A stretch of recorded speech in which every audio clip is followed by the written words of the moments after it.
Сайн байцгаана уу? Та бүхний өнөөдөр мэндийг хүргэж байна. За тэгээд өнөөдөр бүгдээрээ топ 5 series-ийнхаа бочлоо топ 5 series-ийнхаа ээлж нэгэн эпизодыг оруулахаар болсон байна. Тэгээд ойрын үед бол би нэг 100 завсарлага авсан учраас бичлэг энтер хийгээгүй 100 тэгээд амар юу байгаа. Та бүхэн одоо энэ дээр хаж байгаах. Миний одоо YouTube-ийн үзэлт хандлт одоо үзэж байгаа цаг тэгээд subscribers бүгд буудсан байгаа.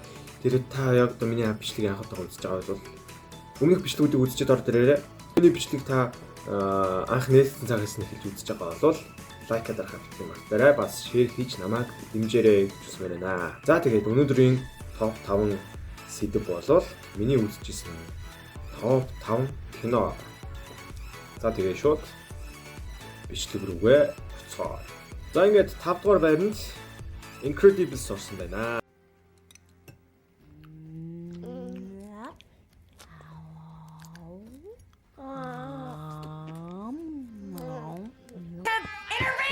Want me to intervene? Okay, I'm intervening. I'm intervening. Sister Violet, let go of your brother. Яагаад 5 дугаар байранд орсон бэ гэх юм бол би багаас сонсч үзэж өссөн. Яагаад гэхээр 2004 онд гарч ирсэн кино. Тэгээд одоо найруулагч нь Brad Bird гээд найруулагчтай. Тэгээд та бүхний сайн мэдхээр бол одоо нөгөө нэг Alvin and the Chipmunks кинонд гардаг Jason Lee орж исэн дүрхтэйжсэн. Тэгээд өөр Jason Lee, Samuel Jackson Frozen-ы дүрдийн тоглодог байгаа. Тэгээд яалтчгүй үйл явдлын хувьд ч тэр би багтаа нөгөө зөндөө үзэж өссөн учраас Incredibles 5 дугаар байранд орлоо. Тэгээд ерөнхийдөө бол би энэ 5-аараа 2 анимашн л ерөнхийдөө онцолж байгаа. Тэгээд 5 дугаар байранд Incredibles орлоо. За мөн дээр нэмээд хэлэх юм бол төсөв тэгээд нөгөө нэг олсон орлогын сонирхол бол бас сонирхолтой байгаа. Өмнөхөд бол ерөөсөө тийм юм бол ярьж байгаагүй.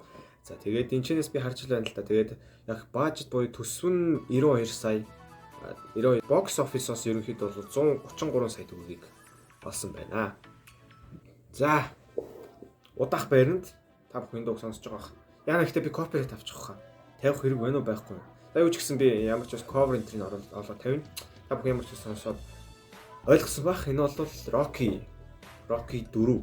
Яг ингээд Rocky дундаа бол Rocky 4 орсон байна.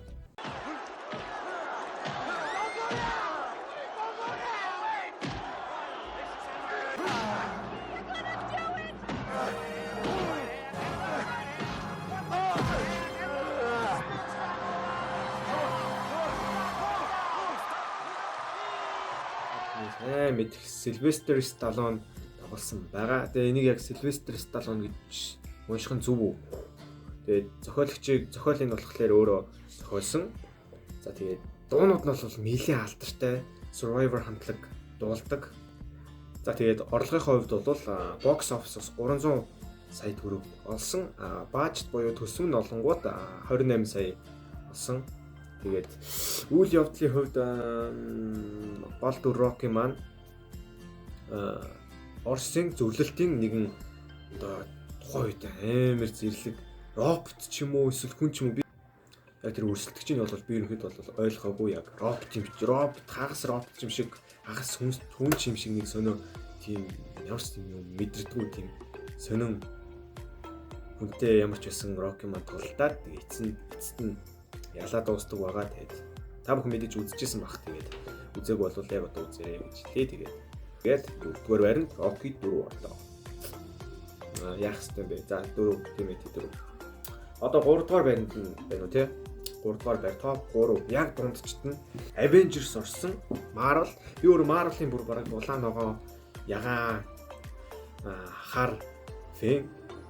Тэгээд яагаад тэгэхээр ерөнхийдөө бол манай ах надад зааж өгсөн л ахны баг ахад аллержинийг үзсүү байл.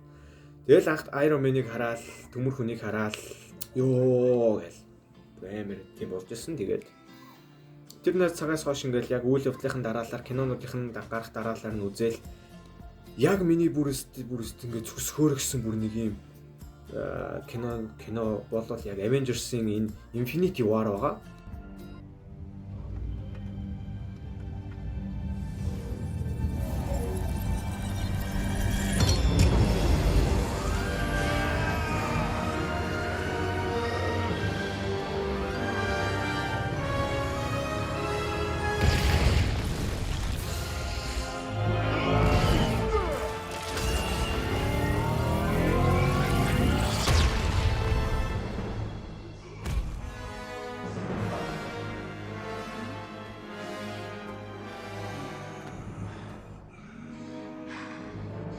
I told you. Тэр ч утгаараа Infinity War миний 3 дугаар байранд орсон байгаа. За тэгээд надаар хэлүүлэхгүй та бүхэн жүжигчдийн мэдж байгаа ах. За найруулагчийн ч гэсэн баг мэдж байгаа ах. Тэгээд зохиолч нь мэдээж Стэнли, домогт Стэнли шүү дээ. Тэгээд одоо бол байхгүй. Тэгээд Стэнли орсон байгаа. Орлогын хувьд бол угаасаа ярилтгүй сте. Яг төсөв нь бол 325-аас 400 сая хооронд төсөлсөн юм байна. Тэгээд яг олсон орлого нь 2 тэрбум доллар, Америк доллар болсон байна. За тэгээд угаасаа л та бүхэн мэдж байгаа ах. Тэгээд топ 5-ын 3 дугаар байранд Infinity War орсон. Avengers Infinity War орлоо. Тэгээд ерөнхийдөө бол тэгээд хувь хүний сонирхол өөр, хүн болгон сонирхол өөр. Тэгээд Avengers дахиад миний топ 5-ын 2 дугаар байранд орсон. Тэр нь юу вэ гэвэл мэдээж та бүхэн баг шууд гадарлаж байгаа ах. Тэр бол Endgame орсон.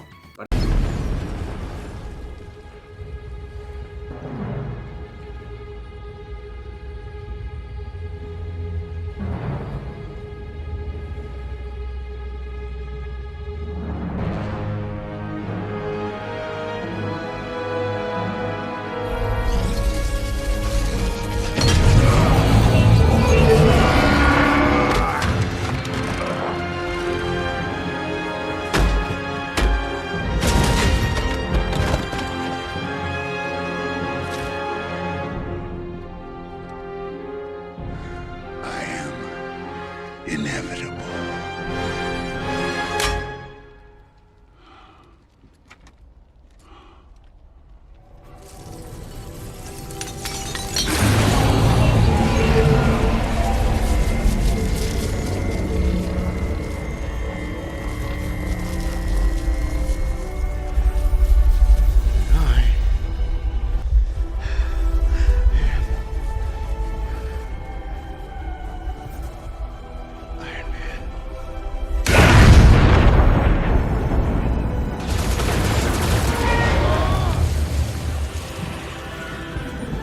Тэгэл угаасаа зохиолыг мэдээж Стэнли бичсэн. За тэгээд жүжигчдийн хувьд бол баг ялгаагүй бүх жүжигчд нь баг орсон гэж хэлж болно. Орлогын хувьд бол орлогын хувьд бол 2.7 тэрбум. За 2.7 тэрбум долларыг цэвэр олсон. Тэгээд яг төсөв нь бол 356-аас 400 саяын хооронд төсвөлсөн кино. Тэгээд 180 минут буюу одоо 3 цагийн кино. Я би энийг гарч ахт нь үзчихсэн. Тэгээд тэр Iron Man-ийн үтг хэсгэл надад жоохон таалагдаагүй. Гэтэ бусдаар бол гоё кино байсан. За ямар ч байсан миний топ 5-ын 2-т Avengers-ийн Endgame орлоо. Топ 5 явж байна. Үргэлжилсээр одоо number 1 буюу миний одоо үзчихсэн хамгийн амар сатах жоох. Одоо миний энэ ярих чаг кино бол үнэхээр амар биш заяа.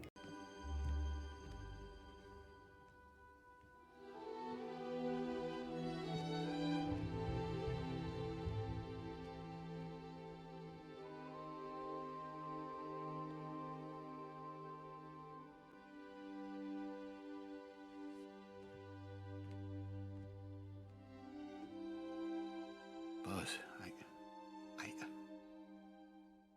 she'll be okay. Bonnie will be okay.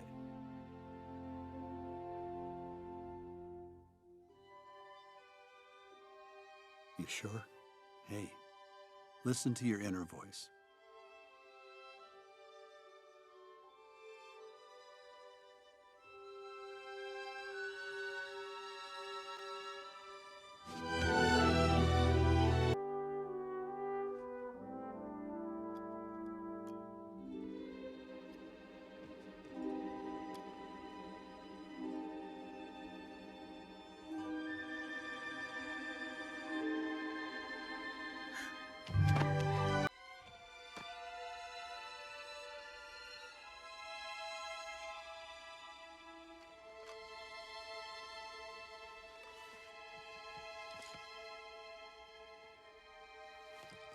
So long, Forky.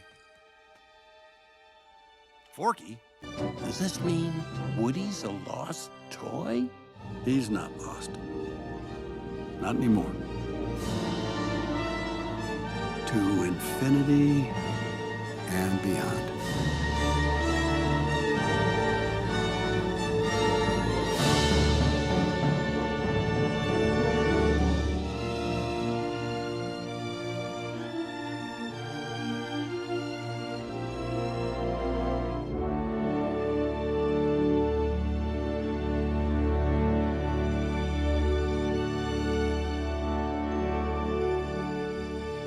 миний хувьд бол миний үзчихсэн хамгийн шилдэг кино бол анимашн байгаа. За яг анимашнд ямар анимашн гэх бол Toy Story-гийн 4-р анги 19 онд нээлттэйсэн 4-р анги миний хувьд үнэхээр бүрст амар болгочихсон. Амар садах ч тийм бүр тийм зэрлэгийн хувьд бол амар биш зүгээр багтаа би бүр Toy Story бараг л хилд ортлоо үзсэн гэж хэлж байна. Хилд орох цагаас ахуулаад үзчихсэн. Toy Story 1 2 3 4 за тэгээд гэхдээ 5 дахь ангид гарах юм уу гэсэн мэдэхгүй байна. За тэгээд нэг иймэрхүү 1-ээс 4 дугаар хүртэл ямар ч байсан тэр Woody Buzz Lightyear хоёрын тэр салт надаа бүр амар хүн дээр нөлөөлж исэн гэдэг баг. Ягаад ч юм бага насандаа үзчихсэн учраас юм байна. Тэгээд ашиг орлогын хувьд бол энэ кино маань 200 сая төсөвтэй. За тэгээд олсон орлого нь бол 1 тэрбумын орлого олсон байна. Бас дэжгүй. За тэгээд дуучдын хувьд бол маш алдартай. Та бүхэн дуу мууг мэдэх бах бид Ковин чамааг оруулна тэгээд. За тэгээд оруулна тэгээд тэр дугаар өнөөдрийнхөө топ 5-ыг өндөрлүүлж байна. За тэгээд миний бичлэг хэрвээ танд таалагдсан бол лайк болон subscribe дарахад битгий мартаарай. Тэгээд дараагийн ээлжидийг нь гой бичлэгүүд ордохгүй ороод эхэлнэ. Тэгээд түр баяртай. Энэ бол Дүлгөнбаатар топ 5 series байлаа. Way I do is me and you, boy. And as the years go by,